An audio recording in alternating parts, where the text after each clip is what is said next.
Hi, everybody, and welcome to the Conversations of Impact discussion with me, Kathy Dominy, and my wonderful special guest today, Fiona McGary. And I am going to read Fiona's bio, and then we're going to have this amazing conversation.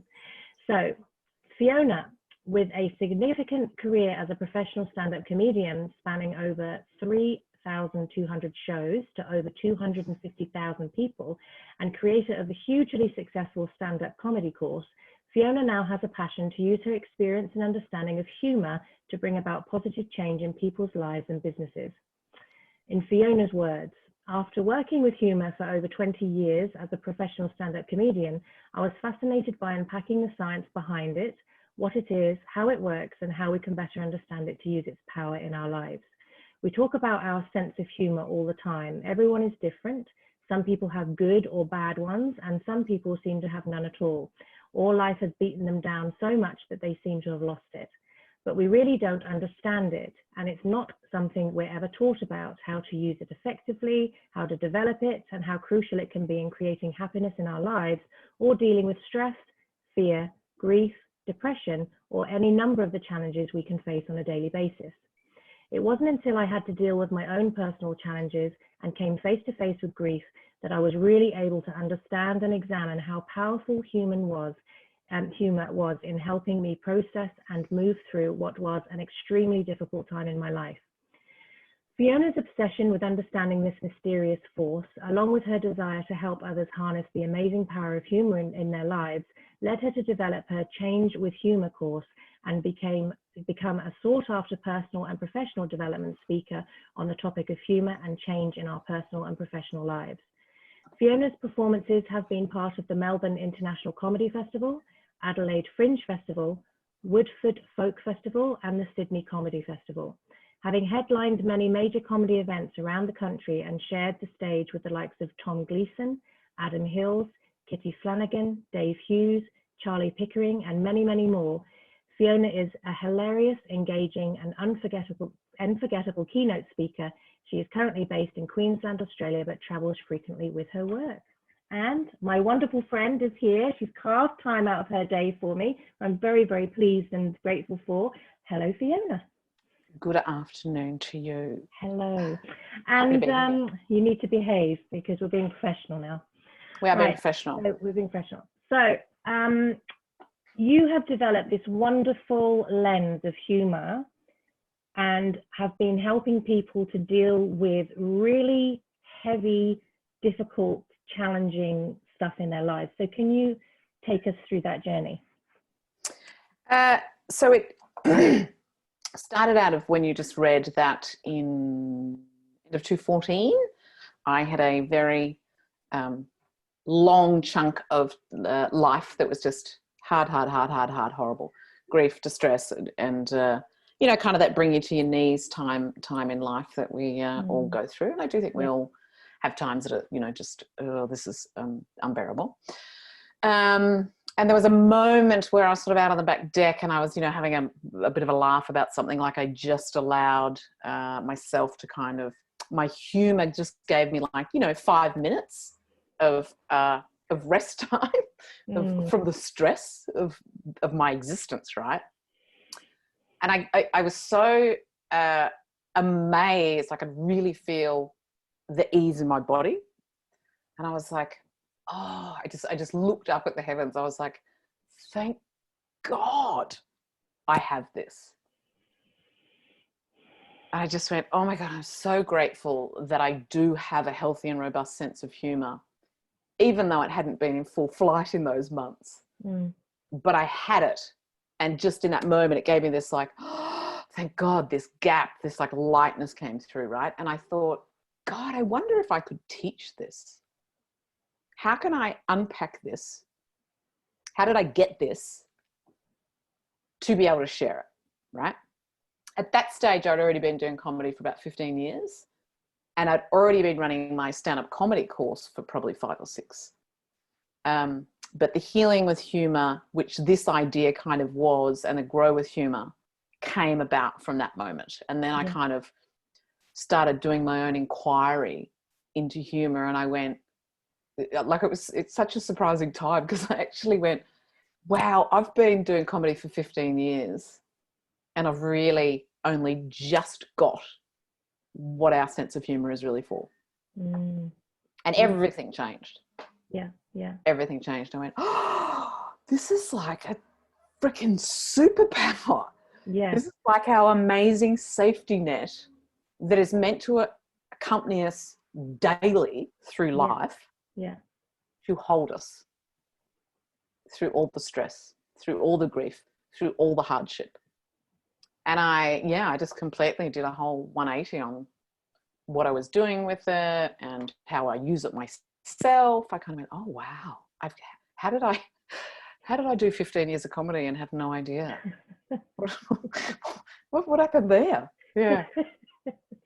Got away with it though. It's apparently, but it's an interesting concept, because I wonder, even hearing you speak then, whether there's these social constraints around us that make us suppress our humor, because I'm what's called an inappropriate giggler. So in the worst possible situations, I will start laughing, and whether it's a relief of tension, or I do have quite a dark sense of humor, actually. That is my sort of guilty pleasure, that I do enjoy that. But, not always socially acceptable, I get it. But I do feel that there's a lot of pressure from outside that's making us hide these parts of ourselves away. Have you found that? Yeah, definitely, 100%. And that actually is a little bit stronger in females too. I've found definitely in the comedy course, and even just in general, that females need to give themselves permission a bit more to actually laugh and to allow their own expression of sense of humour out. Yeah. I mean, it's 21 years this year. And I'm not exaggerating when I would still hear this from audience members. It's petered off a bit, but, really it would be at least 1 in 7 to 10 gigs. Someone will say to me, I really enjoyed you. I didn't think I would, because I generally don't like female comedians. Wow. Like, it's still a blanket thing that people say to me. Yeah, right. So there's this weird, still background kind of belief that women aren't funny and it's guys that do the humour, right? Yeah. And if you go back, you don't have to go back too far to see, where that's kind of come from. It was the guys that always did the humour. We didn't do it.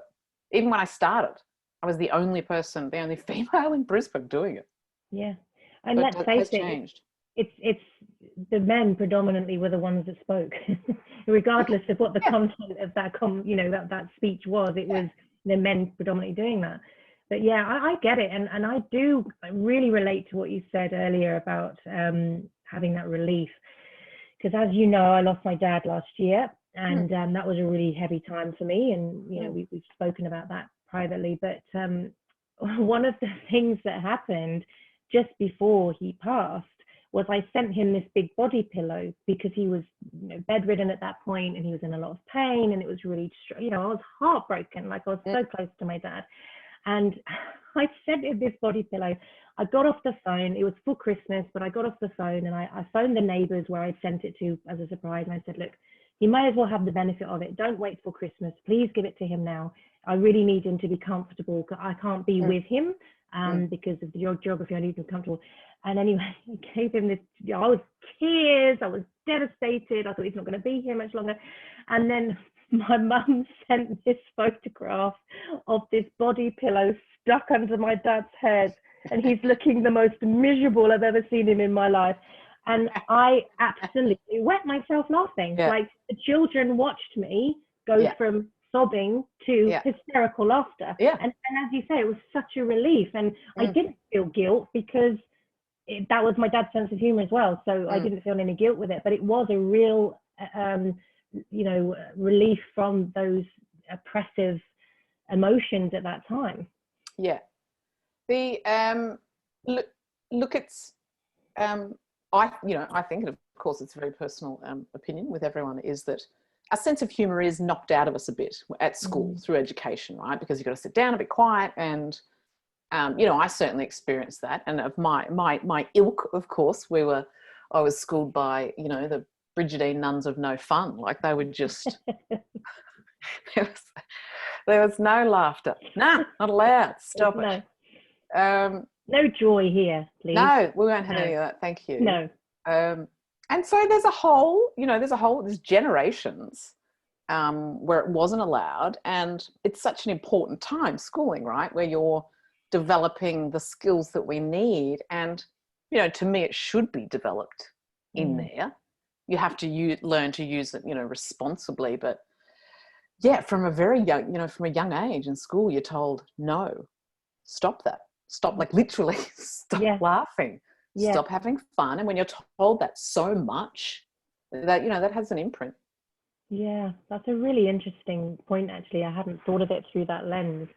And there's also, I feel as well, constraints over what is considered appropriate for humour and what is not considered appropriate for humour. And there's so many intricacies there about who's saying it, how it's delivered, what the intent is behind it, etc., etc. So that's a really interesting twist. So how do you use this then to empower people to get through these really intense, difficult times? First, they have to, I think, they're going to give themselves permission, literally. And that sounds peculiar, but when you've been told for a large chunk of your life not to do something, you end up having to give yourself permission, right? So that really is a piece, especially in times of trauma, stress, grief. People assume that I'm grieving, therefore I can't possibly be allowed to laugh ever. Yeah. We almost can feel guilty. It's like, hang on, I'm supposed to be grieving. What am I doing laughing? I can't, or you're around someone that's grieving and people are kind of like, oh, I can't laugh, they're grieving. We've got this, somehow we were told that you can't. Whereas I think it is the absolute opposite, and that it is meant to coexist in those times. So we have to start to recondition ourselves and allow ourselves to say, oh yeah, maybe that's what our sense of humour is for. Not always for that, but to assist us in making it a little bit easier, just a tiny bit easier to go through, because it's like a valve to me. It's like it kind of, you can release some of the stress, and this laughter can come out, or we can see things from a humorous perspective, which literally lets in light. Yeah. When you think of the concept, and I do teach about being lighthearted, it's about that. Yeah. It's like, hey, we can do this while we've got all this other hard stuff, Yeah. It's like people think, oh, I'm depressed, I can't possibly laugh. No, you can still be depressed. That's okay. Yeah. No one's going to take it away from you if you laugh. Yeah, yeah. And in fact, if you put it with it, it might even help you and start to bring some light in. Definitely, yeah. And so you have to, I look at it like going to humour gym. You've got to be active about it. You've got to be like, I'm starting to feel heavy. Okay, I need some lightness. And it's the last thing you want to do, particularly if you are depressed. I've had depression. The last thing in the world you want to do is just be like, okay, let's go find some laughter. Okay, yeah. But you have to. Yeah, totally. It's like, get up off your ass and go find some. You got it. It's the same as, the best quote I've ever heard around depression is, depression hates a moving target. Yeah, absolutely. Don't know whose it is. Might claim it for myself. I don't know. But, beautiful little pocket of wisdom there. It's just so great. Yeah, you've got to be active. The important thing with anything that life's throwing at you is to make it a priority, is to be active about it, even though it kind of feels, you might feel bad, weird, guilty. It's like, get active, get on YouTube, look at a cat video, whatever it is. And it doesn't have to be long, but you'll just start to get your mind to kind of have a break and a reprieve. And the other thing that's important is, it doesn't even have to induce big belly laughs, Even if we're amused, even if we're mildly amused, it's still beneficial and helpful. It's still letting in light. Yeah, absolutely. Yeah, it's interesting because I was on this mastermind call the other day, and we were, developing all these things together online. And one of the things that we were working through as a group was bringing up one of our biggest blocks. So one of our biggest personal blocks that we'd identified. And what we had to do was declare it to the group and then start laughing. And that did not feel authentic in any way. This did not feel good. And it actually felt really uncomfortable, and it brought up a lot of stuff for people. But what it did is it really shifted the energy, because then what we did is we said what was on our mind, and then we started the laughter. Then everybody on the call started laughing. And, some people went, wow, that was really liberating. I feel great. I feel, amazing. And some people went, wow, I felt really vulnerable there. That's really opened up something for me. But what it definitely did was shift the energy. And it was like this big leap forward to healing whatever that was that we were trying to work through. So that was really interesting, even though it was forced laughter. Fake laughter still creates a physiological benefit to your body. It's kind of like the brain doesn't know the difference between a real event and an imagined event. It's like the body doesn't really know if it's real laughter or I'm faking laughter, which is kind of great, right? Yeah, awesome. I don't need to write that good a material. Fake laugh, I don't care, whatever. Yeah. But the body doesn't know. It still does start to release your oxytocin and good chemicals.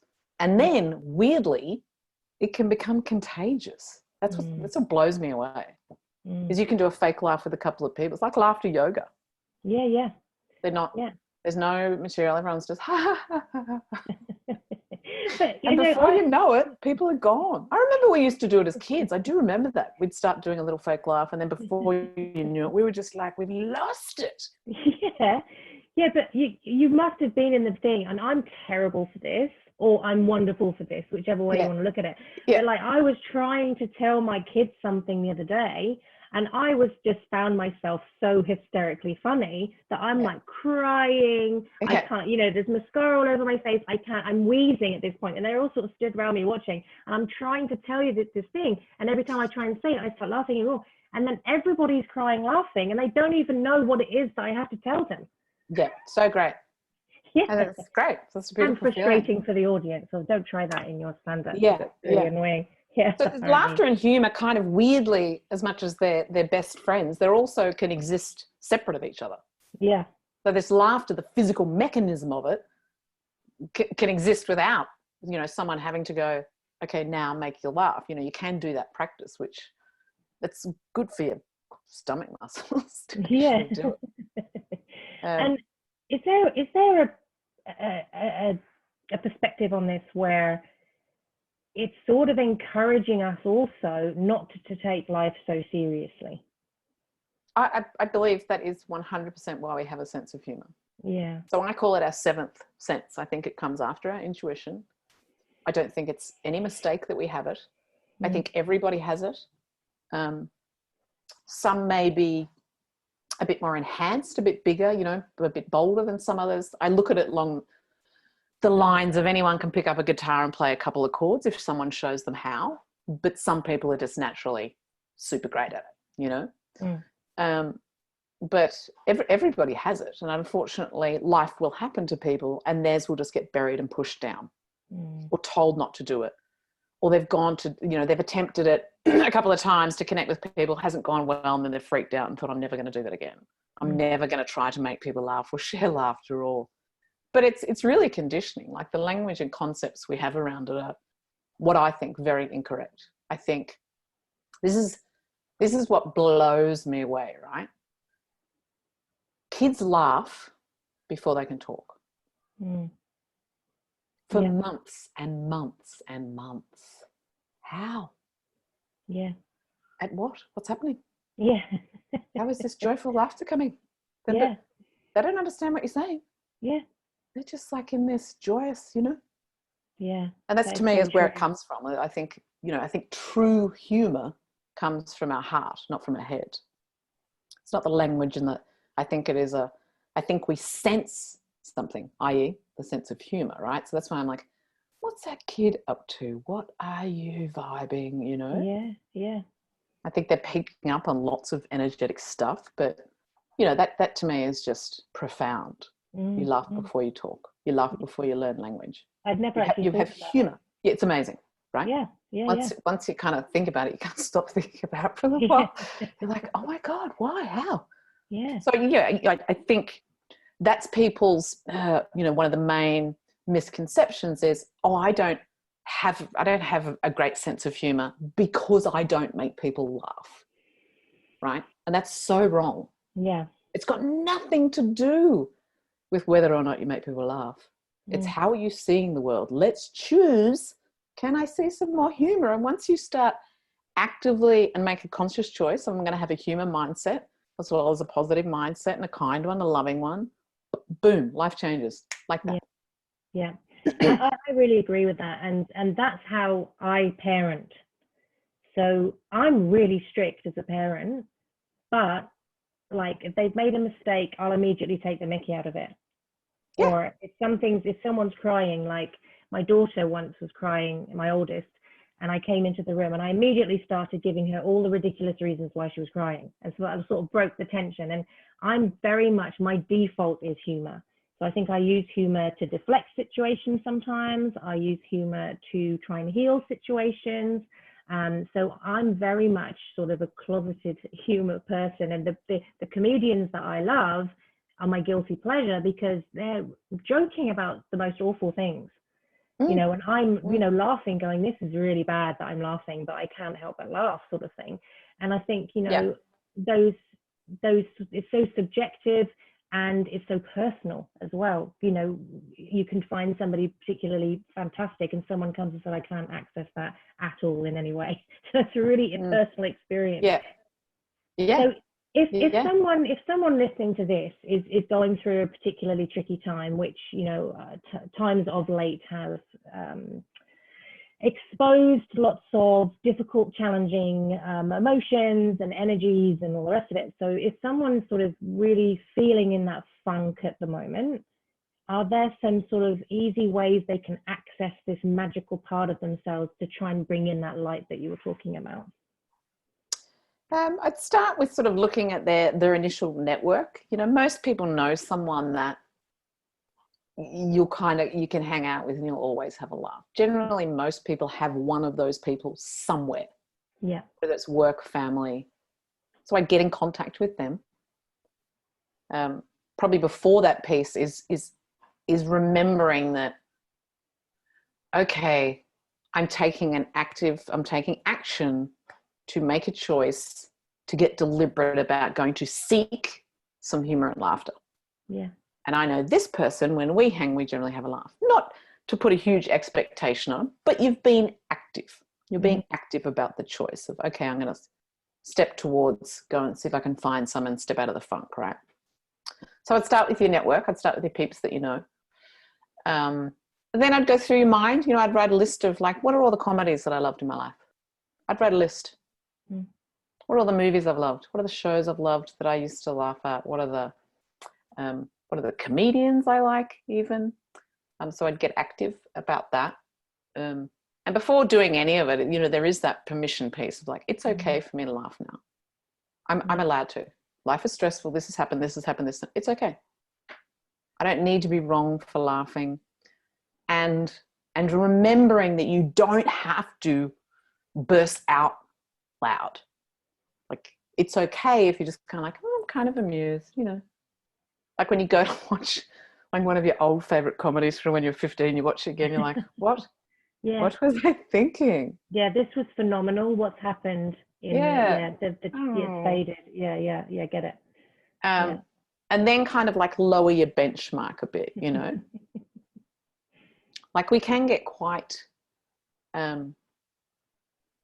snobby about our sense of humor. I used to be like a dead set humor snob, like just galloping along on my high humor horse, like, oh, I'm so much better at the humor than everybody. I really want to see. You probably wouldn't even understand my humor. Giddy up, woo! A unicorn? I think it was a unicorn. If you're honest.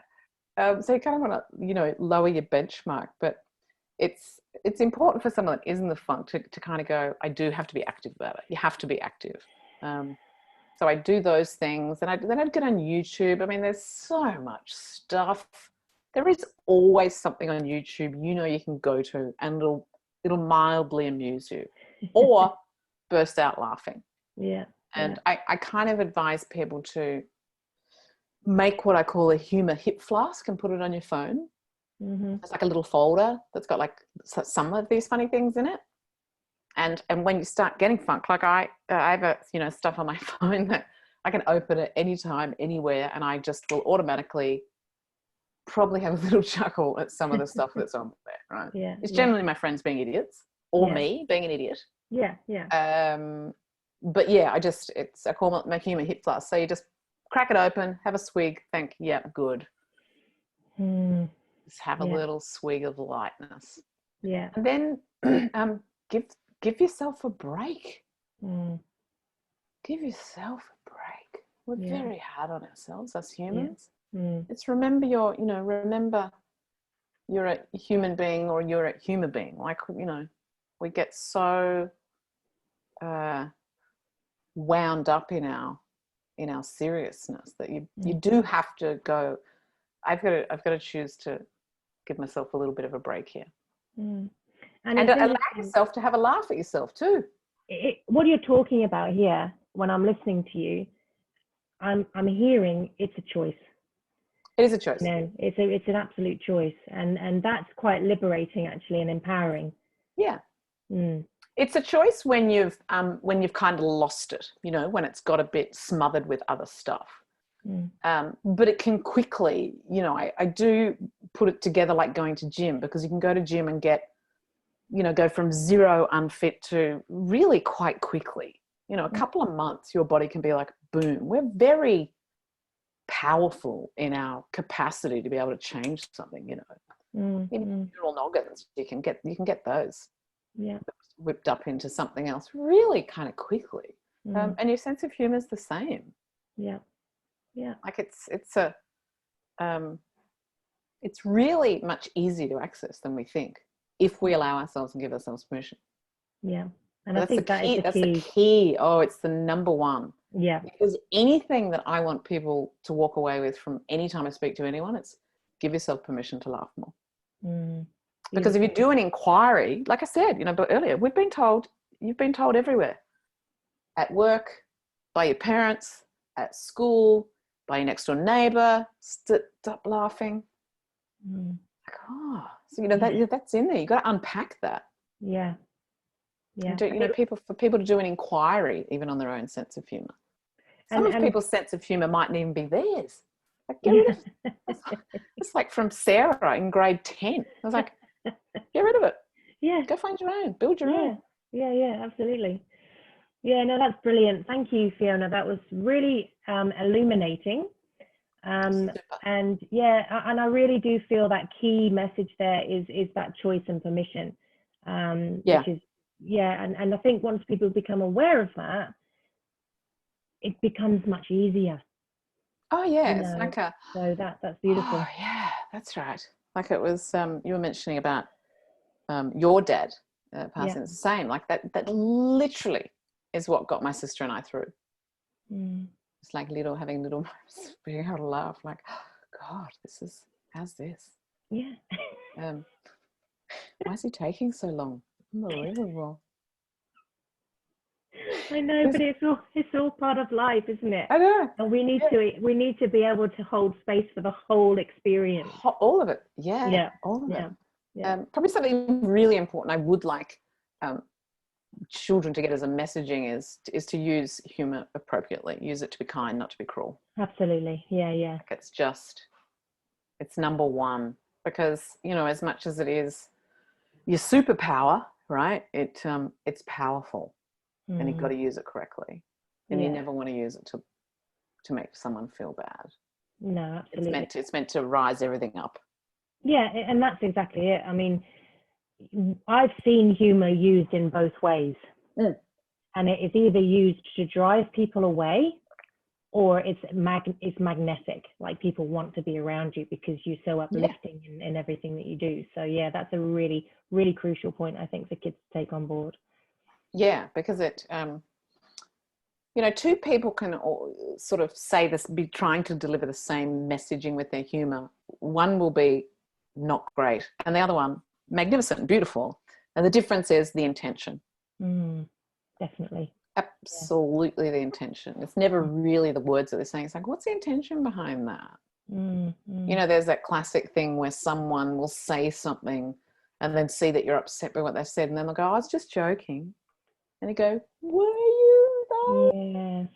Yes. I felt like you were trying to be a bit cruel. Yeah. And And it hasn't hiding behind that, you know. So people, use it instead of just being really authentic, going, actually, this is what I think. They'll be like, I'm going to try to pretend it's a joke. And then when you get upset, not own it. Yeah, and I think that's a learnt behaviour from when you're young, to be honest. Yeah, I'd say my schooling was surrounded by that. Yeah, we've had that. My children have experienced that quite a lot. Yeah, and people just not owning their own position and hiding behind. It's the second someone says, I was just joking, you go, no. Yeah. Well, you're very bad at it. Yeah. It's what we can say there. So you need to go back to the drawing board and have a try again, because that one did not work well. Yeah. Oh, well, thank you, my love. Thank you for that wonderful piece. That's important conversation. I think that's really empowering. And anybody who wants to learn about Fiona's work, the notes will be in the description next to her conversation with all of her links and the ways that you can connect with her. So beautiful. Thank you, my sweet. My pleasure indeed. Lovely to see you. And I will speak to you guys again next time. Thanks so much.